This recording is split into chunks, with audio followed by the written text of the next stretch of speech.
ఏం చేయబోతున్నాం, భారత ప్రభుత్వం ఏ విధంగా అలర్ట్గా ఉంది, తర్వాత అంతర్జాతీయ సమాజం అంతర్జాతీయంగా ఏదైతే ప్రపంచ దేశాలు భారత్కి ఏ విధంగా మద్దతు ఇచ్చాయి, ఈ ఆపరేషన్ జరిగిన వెంటనే అమెరికా అదేవిధంగా మిగతా దేశాలన్నీ కూడా ఫోన్లు చేసి వాటికి సంబంధించినటువంటి సంఘీభావాన్ని ఏ విధంగా తెలియజేశాయి, ఇవన్నీ కూడా రాష్ట్రపతికి ఆయన వివరించబోతున్నారు.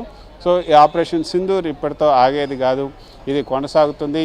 ఈ యొక్క ఉగ్రవాదాన్ని కూకట వేళ్లతో పెకిలించేంత వరకు కూడా ఈ ఆపరేషన్ సింధూర్ కొనసాగుతుంది అన్నది భారత ప్రభుత్వం ఒక గట్టి సందేశాన్ని పాకిస్తాన్కి ఇవ్వాలనుకుంటుంది.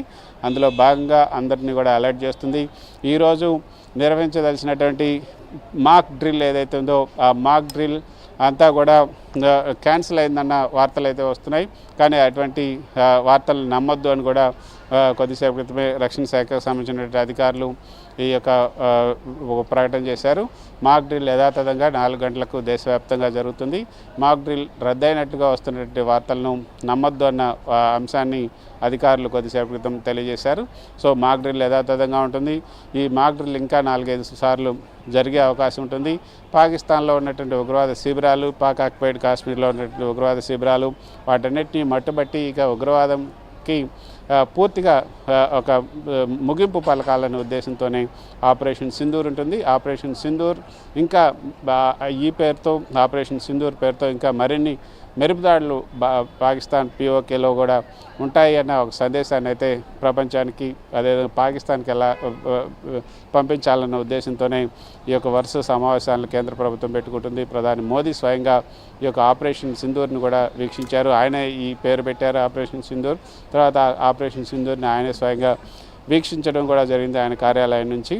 సో ఇకపైన పాకిస్తాన్ అదేవిధంగా పాకిస్తాన్ ప్రేరేపిత ఉగ్రవాద సంస్థలకు ఏమాత్రం కూడా చోటు కల్పించకుండా పాకిస్తాన్ తీవ్రవాదం భారతదేశం పైన ఏమాత్రం కాలు పెట్టకుండా చేయాలనే ఉద్దేశంతో ఇక ముగింపు పలకాలి. ఇంకా ప్రతిసారి ఒకసారి అవకాశం ఇస్తే మళ్ళీ వచ్చి ఈ విధంగా చేస్తున్నారు కాబట్టి పాకిస్తాన్ ఉగ్రవాదానికి ముగింపు పలకాలనే ఉద్దేశంతోనే ఆపరేషన్ సింధూర్ని పెట్టారు. ఇది అటో ఇటో తేలేంత వరకు కూడా ఈ సింధూర్ తొలగదు. అటు మరోవైపు పాకిస్తాన్ సైడ్ నుంచి చూసుకుంటే మనకు వస్తున్నటువంటి సమాచారం, పాకిస్తాన్లో ఈ పంజాబ్ ప్రావిజన్స్లో ఎమర్జెన్సీని విధించారు. ఆ ఎమర్జెన్సీ తర్వాత ఒక సర్క్యులర్ కూడా విధించారు.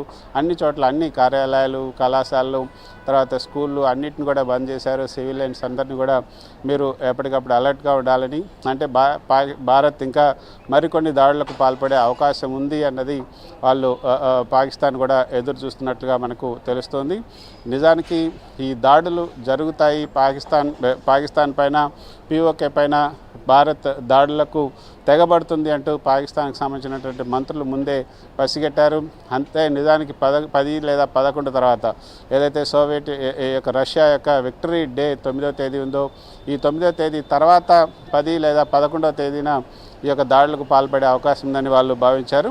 కానీ వాళ్ళ ఊహలకు అందకుండా వాళ్ళను గతంలో ఏదైతే బాలాకోట్, ఉరికి సంబంధించి సర్జికల్ స్ట్రైక్స్ జరిగాయో వాళ్ళకు తెలియకుండానే ఈ యొక్క మొత్తం జరిగింది.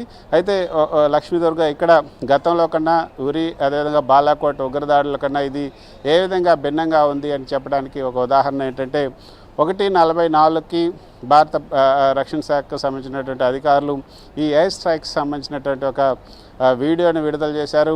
మేము పోరుకు సిద్ధంగా ఉన్నాం అన్న ఒక మెసేజ్ని కూడా పంపుతూ ఒక ట్వీట్ కూడా చేశారు 1:44కి. ఆ తర్వాత 1:51 కల్లా ఈ యొక్క ఆపరేషన్ పూర్తి చేశారు. 23-24 నిమిషాల్లోనే మొత్తం ఆపరేషన్ పూర్తి చేశారు. జై హింద్, జస్టిస్ డన్ అంటూ ఒక మెసేజ్ పెట్టి ఒక ట్వీట్ కూడా చేయడం జరిగింది.